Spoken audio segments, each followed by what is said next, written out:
बड़ी अच्छी धूप निकली हुई है, फरवरी का दूसरा ही दिन है।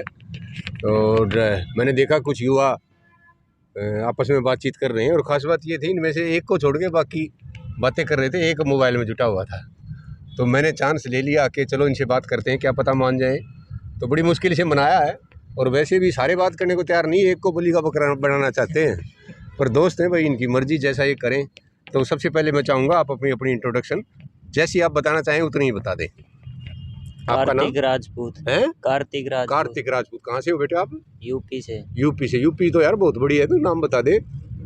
यूपी में जिला हमीरपुर, लखनऊ से। Very good. लखनऊ का तो बहुत बढ़िया इमेज है। लखनऊ में तहजीब मैंने सुना एक एक शॉर्ट स्टोरी सुनी थी। कोई मोची बैठा था और उसके पास कोई जूता ठीक करवाने के लिए आया, तो कहने लगे जनाब आप लखनऊ से तो नहीं हो। तो कहने लगे तेरे को कैसे पता लगा? तो कहता है हमारे यहाँ तो तहबीज और तमीज़ इतनी है कि उनके कदमों की जो चाप है मैं उससे बता सकता हूँ कि आप कहाँ से हो। तो लखनऊ तो भाई बहुत बढ़िया जगह है, मैं वहाँ गया भी हूँ। आपका नाम क्या है? संजू सिंह राजपूत। संजू सिंह राजपूत, इसका मतलब वहीं से हो आप? यूपी बुलंदशहर। यूपी बुलंदशहर से हो आप? यस। हमारे हेड ऑफ डिपार्टमेंट है बुलंदशहर से थे शर्मा जी, और मेरे ख्याल में 20-25 साल तक हमारे साथ रहे। फिजिक्स के प्रोफेसर थे नीकीराम कॉलेज में। क्या नाम बताया आपने? संजू सिंह राजपूत। आप? लक्ष्य हुड्डा। आप यहाँ से हैं? हाँ, रोहतक से ही हैं। हुड्डा कौन से गांव से है भाई? खड़वाड़ी सांगी के साथ ही है खड़वाड़ी। बड़ा फेमस गांव है भाई आपका। हुड्डों के तो 2-3 गांव ये बहुत, और खास तौर पर जो मुख्यमंत्री जी हुए हमारे, उनकी वजह से तो बहुत ही ज़्यादा है। और अभी भी हुड्डा तो भाई जैसे सोनीपत इसका है ना दहिया लोगों का, ऐसे ही हुड्डा का जो वर्चस्व है वो रोहतक में है। आपका क्या नाम है? मेरा हिमांशु दैया। लो भाई, दैया, हुड्डा और राजपूत फ्रॉम यूपी, बढ़िया कम्बिनेशन है भाई। मैं अपने बारे में बता दूं, मेरा नाम डॉक्टर वेद प्रकाश शिवराण है। नीकीराम गवर्नमेंट कॉलेज में बतौर फिजिक्स का प्रोफेसर। मेरी जो मम्मी का गोत है वो शिवराण ही है। अरे वाह, तो उस हिसाब से तू मामा बना देगा ऐसे तो भाई। Very good. अच्छा है, ये हमारी परंपराएं हैं पुरानी। कहाँ से तेरी मम्मी? मेरी मम्मी गोहाना से। हाँ, गोहाने के पास भी हैं कुछ गाँव शिवराण। तो मैं वहाँ फिजिक्स का प्रोफेसर था भाई 25-26 साल तक। उसके बाद प्रिंसिपल बन गया, और यहीं से अब रिटायर हुए मेरे को 3-4 साल हो गए। तो आपसे बात करेंगे भाई। ये बताओ मुझे कि आज जो हमारे युवा लोग हैं, आप किस क्लास में पढ़ रहे हो? BCom second year. BCom second year में क्या सोचते हो आप? चलो अगले साल जैसे बीकॉम हो जाएगी आपकी, क्या प्लानिंग है? उसके बाद एमबीए करूँगा। एमबीए कर ली हमने, फिर क्या करेंगे हम? फिर कोई जॉब अप्लाई करूँगा, जैसे कंपनीज में आ गई, या कोई जैसे सरकारी नौकरी के लिए अप्लाई कर दिया। क्या करते हैं पापा? पापा फार्मर है। बेटे आपको पता होना चाहिए, आज के दिन ना सरकारी नौकरियों की इतनी मारामारी है। आप किसी कोचिंग सेंटर में जाके देखो, 3-3, 4-4 साल बच्चे कोचिंग लेते रहते हैं। और जैसे एसएससी का ही उदाहरण मुझे पता है, हमारे एक लेक्चरर हैं, उनका बेटा था, 2015 में उसने एग्ज़ाम दिया था, और सारे एग्ज़ाम उसने क्लियर कर लिए, हर जगह वो पास हुआ। उसके बावजूद भी 2019 में जाके उसको केरला में अपॉइंटमेंट मिली। तो मैं ये कहना चाहता हूँ, आप अगर एमबीए करने के बाद कोचिंग करोगे, 3 साल वहाँ लग गए, और ये हम सरकारी का पिंडा क्यों नहीं छोड़ते? सरकारी में ऐसा क्या है? सरकारी नौकरी ही क्यों चाहिए हमें? सभी चाहते हैं सरकारी नौकरी। वही तो मैं जानना चाहता हूँ ना। अब वो पुराने वाली बात तो रही नहीं। आपने वो सुना होगा ओल्ड पेंशन स्कीम, क्या थी वो? खत्म हो गया। उसमें क्या था बेटा, जैसे अब मैंने सारी उम्र नौकरी की तो मेरे को रिटायरमेंट के बाद अच्छी खासी पेंशन मिलती है। अब इन्होंने क्या किया, वो ख़त्म कर दी। अब कहते हैं आपसे जितना पैसा लेंगे वो जमा कर देंगे, और उसको शेयरों में लगाएंगे, और वही बाद में दे देंगे। तो वो एक ढकोसला है। हाँ, अरे उसको खा भी जाएगा कोई ना कोई, फिर वो भी नहीं मिलेगा। तो वो जो पेंशन वाली बात है वो तो होगी ख़त्म। दूसरा, अगर आप सरकारी नौकरी में होगे तो ये जो 2-2 धेले के पॉलिटिशियन हैं, इनके पीछे पीछे चक्कर काटने पड़ेंगे, वहाँ बदली कर दो, यहाँ बदली कर दो, गुलामी करनी पड़ेगी। क्यों नहीं हम फिर प्राइवेट में करते, अपना खुद का कोई छोटा काम करें? क्या किसी प्राइवेट में क्या होता है, आप अगर काम करोगे ना तो जितनी मेहनत करोगे उतना फल भी मिलता है। वो पैसे देने में पीछे नहीं हटते। आप किसी को 1 लाख रुपया कमा के दोगे तो 20,000 तो देगा। घर के सपोर्ट नहीं करते ना बेटे, घर के तो थोड़े दिन में, हाँ, घर वाले तो पीछे रह जाएंगे। जब आप एमबीए कर लोगे तो आपके फादर को वो चीज़ थोड़ी पता होंगी जो आपको पता है। तो अपनी सोच को हम बदलते क्यों नहीं? आपको क्या लगता है सरकारी ही करनी चाहिए? नहीं। आपने आंकड़े पढ़े हैं कितने लोगों को? मैं तो कभी नहीं चाहता ना सरकारी करूं, घर वाले चाहते हैं ना। कोई बात नहीं, घर वालों को समझाना तो पड़ेगा ना। और जब सरकारी नहीं मिलेगी फिर कितनी फ्रस्ट्रेशन आएगी, सोच के देखो। घर वाले फिर ये भी चाहेंगे तेरा रिश्ता कर दें, हैं? रिश्ते वाले भी चाहेंगे ना सरकारी नौकरी। हाँ, फिर तेरे को लगेगा यार पता नहीं कौन बेढंगा मिलेगा, क्योंकि नौकरी सरकारी है नहीं तो लड़की भी बढ़िया नहीं मिलनी। उधर से वो कहेंगे शादी कर, उधर से तुझे लगेगा चवन्नी जेब में नहीं, उधर से सरकारी नौकरी के लिए कोशिश कर करके थक जाओगे। तो ऐसी स्थिति में हमारा इतना बुरा हाल हो जाता है। मैं तो कई बार कहता हूँ आजकल हमारी जनरेशन को इतना टेंशन नहीं है जितना आप लोगों को है। जो ग्रेजुएट हो चुके हैं उनसे पूछ के देखो, करने के लिए कुछ दिख ही नहीं रहा उनको। तो हमें अपनी सोच बदलनी नहीं चाहिए। और ये जो घर के बात कर रहे हो ना, ये घर के होते हैं यार 8वीं में 10वीं में 12वीं में, चलो घर की मानो आप। जब आप MBA कर चुके होगे तो आपके फादर तो पुराने हो जाएंगे, उनको थोड़ा पता होगा दुनियादारी में क्या चल रहा है। उनको क्या पता है MBA में क्या सीखते हो आप। आपने यहाँ देखा पार्क में कितने सारे बच्चे मोबाइल लिए घूमते रहते हैं, क्या बिजनेस प्रमोट करते हैं भगवान जाने, लेकिन वो मेहनत बहुत कर रहे हैं।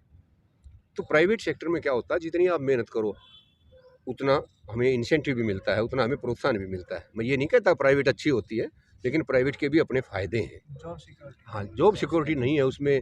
फिर भाई वहाँ भी इंडिविजुअल है, मेरी अपनी कंपनी है, मैं कल को रखूँ ना रखूँ। अभी तो सरकारी उससे ही मतलब। हाँ, वही मैं कह रहा हूँ ना, सरकारी में बहुत फ़ायदा है, पर हो तब ना, जो चीज़ हमारे पास है ही नहीं उसके लिए हम क्या करेंगे। मान लो 20 वैकेंसी निकलती हैं और हम 10,000 लोग हैं, तो बाकी तो हर चीज फ्रस्ट्रेटेड, में यही है, हर चीज़ में ये हो रहा चीज में है। लग जाओ। तो फिर हम इस बात को छोड़ते क्यों नहीं है, क्यों ना हम कुछ और सोचें, अल्टरनेट। सोच तो रहे, अब सब कुछ सोच रहे हैं। हाँ, सब कुछ हमें सोचना चाहिए। बस मैं यही कहलवाना चाहता था आपसे कि समय के साथ हमें बदलना चाहिए, अपनी सोच को भी बदलना चाहिए और अपना काम शुरू। अरे ये जो बड़े बड़े उद्योगपति हैं, इनके भी तो किसी जनरेशन ने शुरू ही किया था, इनके दादा ने परदादा ने काम शुरू ही किया था ना। गुजरात में आप जाके देखो, किसी के पास सरकारी नौकरी नहीं ना है। कोई सरकारी नौकरी सब के लिए मरता ही नहीं है। ऑटो चला लेंगे। नहीं, अरे गुजरात जा रखा हूँ मैं कहता हूँ आप कपड़े की दुकान पे चले जाओ, हाँ, आप होटल समोसे खोल वाले की लेंगे, सब दुकान कुछ के कर पास चले लेंगे। जाओ, वो कभी कहता ही नहीं कि मैं बेटे को सरकारी नौकरी दिलाऊंगा। रेडी वाले को तुम्हें पता है 700-800 रुपये तो रेडी वाले कमा ले जाते हैं शाम आराम को। से। फिर क्या इज्जत बेइज्जती है भाई। और हम कब कहते हैं आप रेडी लगाओ, आप रेडी वाले 10 रखो, 10 आदमियों को रेडी दिलवाओ, 10 को रोजगार दो, उनको भी कमाई का साधन मिले, उनका कुछ हिसाब अपने पास रख लो। बिजनेस तो बिजनेस होता है। आप किसी दुकानदार के पास जाके देखना, उनके तकरीबन दूसरी तीसरी पीढ़ी चल रही होती है और फर्स्ट क्लास जगह पे बैठते हैं और दुनियादारी की चीज़ें सीखने को मिलती हैं। आप किसी दफ्तर में लग के बैठे रहे, वहाँ थोड़ा ना लोगों से मेल जोल होगा। दुकान पे बैठोगे 100 तरह की बात आप सीखते हो। आप क्या करते हो? एक अंकल ये सारा चीज़ अभी प्राइवेटाइजेशन कर दी है सबकी, हर चीज़ों में, लेकिन इतना प्राइवेट चीज़ों को वो नहीं कर रहे हैं। हाँ, ये ना, इसके पीछे आप क्या समझते हो भाई? सरकार जो है, हम मोदी के या किसी कांग्रेस के या उनकी बात नहीं करना चाहते, लेकिन सब कुछ प्राइवेटाइजेशन की तरफ क्यों जा रहा है, क्यों कर रहे हैं प्राइवेट की, क्या है सोच ज़्यादा उसके पीछे? डेवलपमेंट होती है उससे।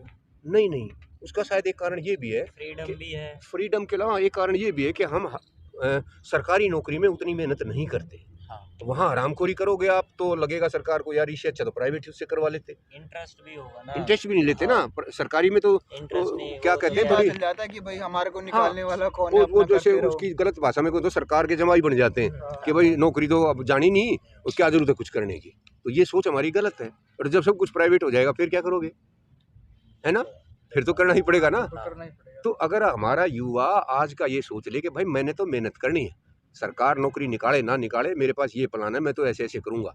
हर आदमी का कोई ना कोई शौक होता है, कोई खेल में ज़्यादा इंटरेस्टेड है, कोई बिजनेस में ज़्यादा इंटरेस्टेड है, कोई पढ़ाई में ज़्यादा इंटरेस्टेड है, कोई कलाकारी में ज़्यादा इंटरेस्टेड है, सबके अपने अपने फील्ड और है। वो आगे बिजनेस बढ़ाना चाहे, उसके पास पैसे ना हो, फिर आगे वो क्या करेगा? हाँ, पैसे नहीं होते सरकार तो की, करेगा क्या? वही मैं कह रहा हूँ कि जैसे पैसे नहीं होते, सबके पास इतने पैसे नहीं है कि हाँ। बिजनेस शुरू कर सके। ये बिल्कुल सही बात है। दुकान आप खरीदना चाहो लाखों में आएगी, कहाँ से आएंगे पैसे? और नहीं चलेगी, रिस्क है वो, नहीं गरीब चलेगी तो ऐसे ही जो मर था वो भी जाएगा, मर कर्जा जाएगा। चुकाते। बिजनेस में डर है, रिस्क है, लेकिन ये तो आप उसका एक पक्ष देख रहे हो। तो है वही ना? तो, ये जो रिचेस्ट मैन है वही बिजनेस करेंगे और सही मिडिल बात, मैन तो सही बहुत ही बात, कम सही जाएंगे, बात। गरीब तो जाएंगे ही नहीं ना। इसको ये कहते हैं ना, बड़ी मछली छोटी वो को तो खा जाती मजदूरी है। करेंगे ना हाँ, गरीब उनको को। देखो ना, हर अमीर आदमी की सोच ये होती है कि भाई मुझे नौकरी करने वाले सस्ते लोग चाहिए। और वो कैसे मिलेंगे? जब सरकारी नौकरियां बंद हो जाएंगी, लोग मेहनत करना बंद कर देंगे, लोग क्वालिफाइड कम होंगे, तो मजदूरी करने आएंगे फटाफट। वो तो उनकी चाल है, पर वो चाल हमारी समझ में तो आनी चाहिए ना। हम पढ़ते लिखते, आप MBA करोगे, BA कर रखिए, किस लिए? इसीलिए ना कि ये बात सारी हमारी समझ में आए, और ये बात हमारी समझ में आ जाएंगी तो आज नहीं तो कल ये सारी चीज़ें बदलना शुरू हो जाएंगी। ये सारा जो पश्चिम है वो हमारे से आगे क्यों निकल गया? क्योंकि उनकी सोच अलग तरह की है। वो काम करते हैं तो उसका मतलब है वो काम करते हैं। थिंकिंग मैच्योरिटी हाँ, सब बेस्ट हाँ, है, उनकी हाँ। इंटरेस्ट है सर्वाइव यही- ग्रोथ में। यही तो बात है ना, वो पॉजिटिव की तरफ देखते हैं। और हमारी आदत क्या है, हम कमियां निकालते हैं। राजनेताओं में दुनिया भर की कमियां, भाई कितने साल तक रोकते रहेंगे हम उनको? उनमें तो हैं खुद कमियां। ही करना हाँ, पड़ेगा, खुद जो करना करना पड़ेगा, है। खुद हमें आगे आना पड़ेगा। आज देखो कोई भी नेता आपके पास है, मुझे लगता है सारी राजनीति में आप चारों तरफ घूम के देखो, क्या कोई ऐसा नेता का नाम बता सकते हो जिसको आप अपना आदर्श मानते हो? कोई भी नहीं है ना। और हमारे से जो पहली जनरेशन थी, हमारे दादा थे, उनके आगे ये भगत सिंह या दूसरे जो महापुरुष है विवेकानंद वो और तो फ्रीडम फाइटर हाँ, थे वो तो। तुम इन्होंने क्या, हाँ, वो क्या, उन्होंने यही तो अपनी जान देने यही के लिए मैं वो कहना थे। चाहता हूँ, उन्होंने तो देश के लिए जान दे दी। और आज हमारे पास एक भी ऐसा आदर्श पुरुष नहीं है जिसको हम ये कह सकें मैं इस जैसा बनूंगा। तो ये त्रासदी है ना। आप सोच के देखो, क्या हमारे पूर्वजों ने ये वो जो बलिदान दिए थे, जो वहाँ मर गए, क्या वो इसलिए दिए थे कि ये राजनेता आए और लूट पाट के खाएं सारे देश को? तो ये हमारे आजकल कास्टिज्म की वजह से भी तो वो होता है। हाँ, अरे कोई भी ऐसी इज्म जिससे उनका फायदा होता हो और आम आदमी का नुकसान, वो करने के लिए तैयार है। टॉपिक मिल जाता है। हाँ, टॉपिक मिल जाता है, रोज नया टॉपिक। भाई जातिवाद पे कर दो, धर्म पे कर दो, और कोई पंगा शुरू कर दो, लोगों को उलझाए रखो, नहीं तो सारे नौजवानों उनको को आरक्षण भी तो है ना, एससी वालों को। बेटा मैं यही तो कह रहा हूँ ना, आरक्षण में भी उड़ जाके रख दिया। भाई एससी वाले कौन थे? ये लोग वो थे जो समाज का सबसे नीचे रहा तबका हाँ, था। दलित हर वगैरह। इंसान का फर्ज बनता है अपने से गरीब को, अपने से छोटे को मदद करे। तो आजकल वो फायदा उठा रहे हैं ना इस चीज का। तो वही तो मैं कह रहा हूँ ना, इसकी जो शुरुआत की गई थी वो किस लिए की गई थी? ताकि ताकि वो उनको ग्रो सहारा कर मिले, पाए, वो सहारा एजुकेशन मिले। मिल अब जाए। अब उसका भी अगर उपयोग ना करके आप दुरुपयोग कर रहे हो, एक का बाप तो ये आईएएस खत्म बन गया, करना चाहिए ना। एक का बाप आईएएस बन गया और उसका लड़का भी रिजर्वेशन में आईएएस बन रहा है, फिर उसका लड़का भी रिजर्वेशन में आईएएस बन रहा तो ये तो पूरी की पूरी है, तो ये तो ज्यादती होगी ना जनरेशन दूसरों के चली साथ। जाएगी। हाँ, तो हम ये नहीं कहते कि मदद मत करो, लेकिन जिसको जरूरत है उसकी मदद करो। उसके नाम पे आप आरक्षण कह लो, जाति कह लो, धर्म कह लो, एरिया कह लो। इस देश के 30 राज्य हैं जैसे आज के दिन, आप ये फैला दो कि भाई हरियाणा में हरियाणा को मिलेगा, यूपी में यूपी को मिला, इस पे करा दो झगड़ा। सभी आरक्षण लेने लग जाएंगे। सब आरक्षण लेने मांग जाए, इनको दो, उस जाति को दो, उस जाति को दो, जाट जो बच आरक्षण जाएगा। हुआ था, उसमें हाँ, भी आरक्षण मांगे थे थोड़े दिनों वही में। बस ठाकुर मांगने लग देख। जाएंगे, हाँ, राजपूत कोई भी मांगने लग मांगेगा, जाएंगे। कोई भी मांगेगा भाई, भूखा मरता इंसान क्या ना करता। तो ये बात मैं समझता हूँ आज के युवा को समझनी चाहिए। और जब हमारी नीयत ठीक हो ना, आरक्षण की हमें क्यों जरूरत पड़ती है? क्योंकि हमें दूसरी चीज़ मिल नहीं रही है। अगर आपको बढ़िया मौका मिले, नौकरी मिले, या अपना बिजनेस करने के लिए आपके पास सरकार मदद कर दे, या कहीं और से पैसे हो जाएं, तो हमें क्या जरूरत है आरक्षण मांगने की?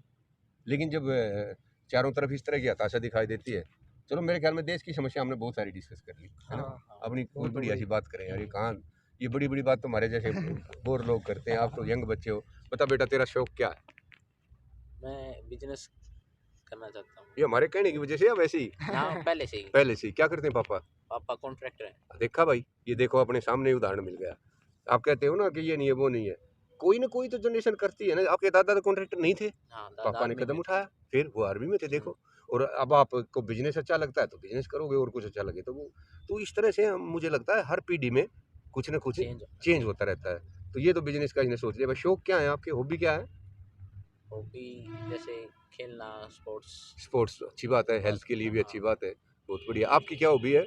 मेरी स्केचिंग और सिंगिंग। स्केचिंग, अच्छा आर्टिस्टिक वो है। हाँ। तो आर्ट में आप ऐसा नहीं सोचते, अपना भविष्य नहीं देखते भाई कुछ ऐसा? नहीं, अभी मतलब इतना परफेक्ट नहीं है कि कोई मतलब बात नहीं, अभी एज ही बिल्कुल। क्या है, अभी परफेक्ट हो गए तो फिर आगे तो भाई पता नहीं क्या हो जाएगा। हाँ। हैं, परफेक्ट होने में तो देखो टाइम लगता ही है। स्केचिंग करते हो, क्या बोलते हो उनको? मैं स्केचिंग अपनी उनकी एनिमेस की करती हूँ अच्छा जैसे। अच्छा अच्छा, आजकल तो यूट्यूब पे भी आता है ना हाँ, कुछ को लर्न करने के लिए। वगैरह जो होते हैं। आपको क्या लगता है हमारे सोशल मीडिया का कोई फायदा भी बता सकते हो? नुकसान तो दुनिया भर के मैं बता दूंगा आपको। फायदा ये है कि सबके पास ये रीचेबल है। आजकल जो और चल रहा है वो सबको पता है कि क्या है क्या नहीं। और वो सिर्फ यहाँ का नहीं, सारी दुनिया का सारी अवेलेबल दुनिया है। का पता है। कोई दुनिया में कहाँ क्या चल रहा है। हाँ। क्योंकि अच्छे काम भी उस पे होने लग रहे हैं, और बुरे तो हर काम भी जगह होते ही बुरे तो हर रहते जगह हैं। होते हैं चारों तरफ। यहाँ देख लो, उसमें मीडिया पे जाने की जरूरत भी नहीं है। मुझे लगता है कि सोशल मीडिया का जो यूज है वो किस क्लास से शुरू हो जाता है? छोटे छोटे बच्चे मैंने देखे हैं, उनको ना अल्फाबेट आते हैं। कल की परसों की बात है, हम यही डिस्कस कर रहे थे कि ये कोरोना टाइम में सब में जो 9th 8th के बच्चे थे सबके पास फोन आ गया है। आजकल सब यूज कर रहे हैं। घर में 6-6 7-7 फोन है सबके पास पर्सनल। हाँ, और आपको ये नहीं लगता कि पहले मम्मी पापा का इंटरेक्शन हमारे से ज़्यादा था, हाँ, या दोस्तों में दोस्ती अच्छी थी? अब ये ऐसा हाथ में आ गया, और इसमें सबसे बुरी बात ये है कि ये आइसोलेट कर देता है इंसान को। आपकी जो पसंद है, चाहे वो गलत है चाहे ठीक है, उसी में खो जाते हैं। बढ़ा देता हाँ? है, इरिटेशन बढ़ता है, और फिर आदमी का टेंशन है। मान लो कोई आपको प्रॉब्लम है, और उसी प्रॉब्लम से रिलेटेड आप कुछ देखने लगे, वो और खतरनाक एग्जाम्पल उसने बता रखे हैं, फिर आपको लगेगा यार मेरे को ये ना हो जाए, मेरे को वो ना हो जाए। शेयर आप किसी से करते नहीं, तो प्रॉब्लम को सॉल्व करने की बजाय उल्टा बढ़ा देते हैं। क्या क्या करना चाहिए भाई हमें सोशल मीडिया पे? क्या तरीका है? जैसे तेरे पट्टे तेरे फर्स्ट क्लास बना रखी, कुछ बोल दी दे बोल भी दे भाई। ऐसे हाँ। लोगों की हेल्प करनी चाहिए। हैं? नहीं नहीं, सोशल मीडिया पे हमें ऐसा क्या करना चाहिए ताकि हमारे जो बच्चे हैं उससे थोड़ा सा हटें या उसमें अच्छी चीज़ देखें? अपने जिसमें इंटरेस्ट है उसको देखना चाहिए। हाँ, और उसमें अच्छी चीज़ों को उसमें देखना बहुत चाहिए। नॉलेज मिलती है हाँ। जनरल उसकी, अब वो जैसे देखनी चाहिए। सरकार ने क्या सारी दुनिया में ये हो रहा था कि ऑनलाइन ऑनलाइन ऑनलाइन, हम्म। क्या ऑनलाइन से कोई Online पढ़ाई studies होती भी है? कर सकते हैं। नहीं, सीरीज तो चलो पढ़ दो, जो स्कूल में किया इन्होंने, हरियाणा के जैसे स्कूलों में टैब बांट सिलेबस दिए। कम हो गया है हर चीज का। अभी 10th में 2 चैप्टर हाँ, रह गए हाँ, जो हमने करे थे, हाँ, वो क्या नाम है, खत्म हो गए। खत्म हो गए। और जो आपने नहीं किए वो आगे आ गए तो आप क्या करोगे? मान वही लो तो आपने प्रॉब्लम हो जाएगी। नहीं, आपने गिनती सीखी नहीं है, पहाड़े कैसे सीखोगे? वही बात तो है, नुकसान होगा। सिलेबस पहले रिड्यूस कर दिया, हाँ। उसके बाद में बढ़ा दिया, हाँ। तो फिर वही आदमी परेशानी है। आपको पता है जब कोरोना काल में जिसने 10वीं की है, 12वीं की है या बीए की है, उन लोगों को आगे बहुत परेशानी आने वाली है, आने वाली क्योंकि है। उन्होंने पढ़ा तो है नहीं वो।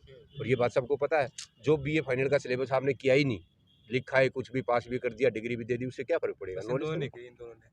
हाँ, कोई ना कोई तो है ही, वो हमारे में ही है तो ये बात हम हमेशा दोनों ने की है। याद रखिए। डाउन हो गया ना एजुकेशन पूरा। बहुत ज़्यादा नुकसान हुआ है। हाँ। हमारे जैसे जो सीनियर हैं या जो नौकरी वोकरी करते हैं उनका तो कोई खास नुकसान नहीं हुआ, वो तो सेट हो रहे हैं, तनख्वाह मिला करती। मर तो वो गए ना जिनकी पढ़ाई का टाइम था, और वो चीज़ें अब खत्म हो आगे गई। आगे ये भी बोल रहे हैं कि जैसे जो ये कोरोना टाइम में जिनकी 12th या फिर 10th हुई है उनके अलग से टेस्ट होगा। यही तो मैं कह रहा हूँ कि उनको तो पता लग एक गया और भाई इन्होंने प्रॉब्लम आ पढ़ तो। गया है कि क्या नाम है, अब एक और टेस्ट दो अगर किसी चीज़ के लिए जाना है आगे तो। एक और दो नहीं, अब जैसे कॉलेज के लेक्चरर लगने की बात है, मैं बताता हूँ क्या क्या होता है। आपने पहले ग्रेजुएशन कर ली, फिर पोस्ट ग्रेजुएशन कर ली, फिर आप नेट पास करेंगे। नेट होने के बाद अगर एप्लीकेशन ज़्यादा हुई तो स्क्रीनिंग होएगी, स्क्रीनिंग में अगर आप फिर पास हो गए तो फिर इंटरव्यू होगा, और फिर इंटरव्यू में भी पास हो गए तो फिर कोई कोर्ट केस डालेगा, फिर कोर्ट केस भी जीत गए तब तक सरकार बदल जाएगी। तो आदमी बस 4-5 साल अपने ऐसे ही और बिता जिसको देगा। हाँ, और जिसको ये पता हो तेरे साथ ऐसे ऐसे होने लगेगा या ऐसे ऐसे मेरे होना। साथ खुद हो रखा है अंकल, ये अभी क्या नाम है, अग्निवीर से पहले जब ये आ रखा था तो वो जो 1 साल का जो एग्जाम नहीं हुआ था ना, तो उसमें मेरा भी एग्जाम कैंसिल रह हो गया गया था। हाँ। तो कितना बड़ा वो हाँ, तो नुकसान हुआ है वो। जैन में हुई थी हमारी, और फैब में 28 फैब को था हमारा पेपर, तो फरवरी से मतलब अगला साल ही हो गया था, बस यही सारा वेट ऐसे में। निकाल दिया। हालांकि हमारे हाथ में तो नहीं था, लेकिन फिर भी भाई नुकसान तो हमारा हुआ ही है। कि आपकी क्या प्लान आगे, क्या करोगे? मेरे बैंकिंग सेक्टर में जाना है। बैंकिंग से क्या है? पापा क्या करते हैं? मेरे पापा आर्मी में। आर्मी में। आर्मी वालों के पापा यार, कोई इसके दादाजी आर्मी में थे, आप आर्मी के मेरे दादा भी आर्मी में हाँ, थे। ज़्यादातर हमारी वो पीढ़ी आर्मी में थी, हाँ। खासतौर पर जो रूरल बैकग्राउंड के थे वो सारे आर्मी में थे। तो आप बैंकिंग में जाना चाहते हैं, बैंकिंग में क्या खास बात लगती है आपको? बैंकिंग में ये है कि अगर आप मतलब उसमें सही है, मतलब अगर आप मैं हमारा बीकॉम कॉमर्स बैकग्राउंड कॉमर्स है, बैकग्राउंड में अच्छा तो है। मतलब ग्रेजुएशन के बाद अपना वो करके और और अब बैंकिंग ये बात तो हो गई भाई, हमारे ज़माने में आप जाके देखा करते ना बैंक में, हम तो 20-20, 25-25 लोग बैठे होते थे हाँ। आम सी ब्रांच में। और बड़ी ब्रांचों में तो मैंने ऐसी ऐसी ब्रांच देखी है अपनी रोहतक की, जो मेन ब्रांच है इसमें 50-60 लोग बैठा करते, आज वहाँ पर 12-13 लोग बैठे हैं। तो उसी सब कुछ हाईटेक होगा। हाईटेक हो हाईटेक गया, हो गया, एक ही मशीन्स आ आदमी। गई हैं, तो क्या दिक्कत है हाँ, अभी। अच्छा, एक तो ये नुकसान हुआ। दूसरा क्या है, पहले हम बैंक में जाके लाइन में भी लग जाया करते, फार्म भी भर दिया करते, एफडी बनवा के लाए, एफडी दे के आए। आजकल जो कस्टमर जाता है वो फायर की तरह से जाता है, हाँ। जाते ही उसको अटेंड नहीं करो तो सिर फोड़ने को तैयार है। तो वहाँ पर वर्क प्रेशर जिसको कहते हैं ना, बहुत ज़्यादा। वो हाईएस्ट है, हाईएस्ट। मैनेजर है, उससे हाई क्वालिफाइड उसका क्लर्क है, वो उसको मानने के लिए तैयार नहीं मैनेजर। जो वहाँ पे सिक्योरिटी गार्ड खड़ा होगा वो भी वो ग्रेजुएशन भी पोस्ट ग्रेजुएट है। ग्रेजुएशन करके हाँ, खड़ा हाँ। तो ऐसे लग हालात रखा में है। काम करना भी बहुत मुश्किल है। अच्छा, तीसरी तरफ उसकी सैलरी की बात करो। हमारे ज़माने में क्या था, बैंकिंग की बहुत अच्छी सैलरी होती थी, अब वो बात नहीं है। अब प्राइवेट सेक्टर आ गया है, उनको भाई जब 12,000 के बजाय 10 में मिल जाता है तो 10 वाले को ले लेते हैं, और ज़्यादातर काम वो उस पे दे रखा है कि लोग भाई ही इतने हैं कि हाँ। वो चाहते हैं कि इससे कम में मिल जाए, हाँ, इससे कम हाँ। में मिल जाए, बस बिजनेस ये है, वो तो प्रॉफिट लेने से मतलब है उनको। तो अब देखा होगा आपने, मार्केटिंग के लिए बैंक वाले धक्के खाते रहते हैं, मार्च में ये एफडी करा दो जी, वो करा दो जी, वो करा दो। बैंक वाला कुछ नहीं करता, उसने आउटसोर्स कर रखा है उसको, भाई हर एफडी पे तेरे को 500 रुपये, 1000 रुपये जो भी है वो दे दी। तो बैंक में भी आप जाने से पहले इन सारी बातों पे विचार करके ही जाना, कहीं वहाँ जाके ऐसे पछतावा ना परेशान हो। हो। हाँ, बहुत सारे लोग मैंने देखे हैं बैंक में ज्वाइन तो नहीं, कर 2 लेते हैं। ऑप्शन सोच रखे हैं, या तो वो होटल मैनेजमेंट करूंगा मैं, हाँ, नहीं होटल तो क्या मैनेजमेंट नाम भी है। अच्छा फील्ड है, हाँ। अच्छा फील्ड है। मैं तो कहता हूँ आपको सरकारी नौकरी से अगर ध्यान हट जाए ना तो बहुत दुनिया भर की चीज़ें खुल जाती हैं, उनमें हमें कोशिश करनी चाहिए। बता भाई, नंबर आ ही गया तेरा। मैंने भी सोचा था सीजीएल करने के लिए। सीजीएल भाई सबसे खतरनाक चीज़, तो मेरे से कोई पूछे ना तो सीजीएल है। लेकिन CGL में फ़ायदा आपको ये लगता है कि उसमें बहुत सारी वैकेंसी निकलती हैं, और जैसे हरियाणा में या किसी दूसरी स्टेट की बात करूँ, उनमें हेरा फेरी है, तो CGL में हेरा फेरी नहीं कहो या बहुत ही कम होती होगी, नाम मात्र की कहीं हो तो पता नहीं, हमने कम सुना है। लेकिन इसका नहीं यार लग पाया तो बैंकिंग सेक्टर में इसमें ना लंबा बहुत है प्रोसेस। इसमें भी होते हैं ना 2 तरह के हाँ, टेस्ट कई होते हैं, कई हाँ, कई कई लेवल फेज हैं। होते हैं हाँ, उसमें, SSC अच्छा की तरह अच्छा, सबकी फिर आप तरह। क्लियर कर भी गए तो फिर वैकेंसी कहाँ-कहाँ है, उस पे भी है, और फिर आप लग भी गए। मैं ऐसे कई लोगों को जानता हूँ जिन्हें शादी करवा ली और वो लगे तो साउथ में और वाइफ यहाँ प्राइवेट सेक्टर में काम कर रही है। बाकी मेरा मन दिल्ली पुलिस में था, मम्मी बोली नहीं करना। पुलिस पसंद नहीं है। हाँ, पेरेंट्स को पसंद नहीं। अच्छा, आपको पसंद क्यों थी? दिल्ली पुलिस में सैलरी अच्छी मिल जाती है। हाँ, सैलरी तो खैर अच्छी ऊपर है से ही। कमाने के हाँ, लिए। ये ऊपर वाली सैलरी का ऊपर वाली जिक्र कर नहीं, रहा ऊपर है। वाली। तो यार अगर ऊपर वाली का सैलरी लोग, बात करिए, ऊपर अच्छा वाली नहीं चलो करिए। कोई बात नहीं। सरकारी केजरीवाल पेमेंट की बात बैठा कर हुआ रहा है। फ्री में देगा। हाँ, चलो सब केजरी कुछ फ्री। कुजरीवाल तो आज हैं, कल नहीं होंगे। लेकिन पुलिस की जो नौकरी है ना, उसमें बेटा तनख्वाह के अलावा आप मुझे एक भी चीज़ ऐसी बताओ जिसमें ये लगता हो भाई बहुत खुश रहते हैं। जैसे हम तभी तो सारी मैं मना करती है। हाँ, जब भी तो मना करती है, समझाती है ना वो, हाँ, क्यों अब कहते हैं तो बेटा वहाँ का जो आर्मी भी वैसी नहीं रही, अभी वो 4 साल वाली आ गई। हाँ, वो अग्निवीर वाला क्या सोचते हो आप? ठीक किया, गलत किया सरकार नहीं, ने? ठीक मतलब अब सबका पर्सपेक्टिव अलग-अलग है। अगर सर मतलब जिस बच्चे मतलब जिसके माँ-बाप को अपने सरकारी में नहीं लगवाना, हुँ, आर्मी में नहीं करवाना, वो तो कहेंगे भई अच्छा है, वो तो 22 कुछ लाख भी कह दें, मिलेंगे। उनका तो क्या लेना-देना नहीं, है? जिसको अच्छा पता है रजिस्ट्रमैन कहेंगे, देखो मिडिल नहीं कहेंगे ना, वो लोवेस्ट ना लोग कहेंगे, कहेंगे। क्योंकि उनके पास तो पैसा है ना।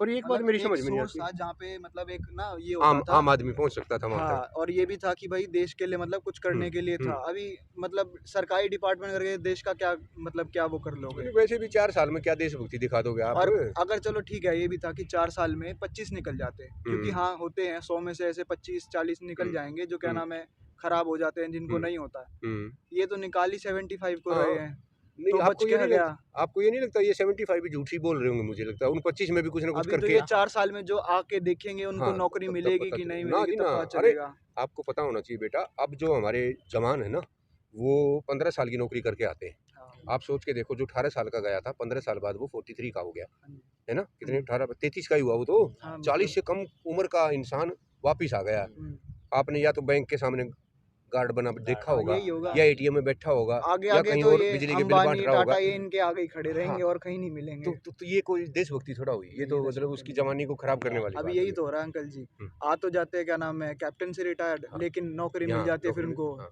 खूब ऐसा सिपाही वाली। हाँ, हाँ, तो कैसे करेंगे वो? वो उनकी तो डिग्निटी भी एक वो हो वो गई। बेकार हो गई अरे ना। वो कहाँ तो साहब और सैल्यूट मिला करते और कहाँ अब यार लोगों के दरवाजे आगे खड़ा होना पड़ रहा है, और 4 साल में तो मुझे लगता है और भी ज़्यादा खराब हो जाएगा।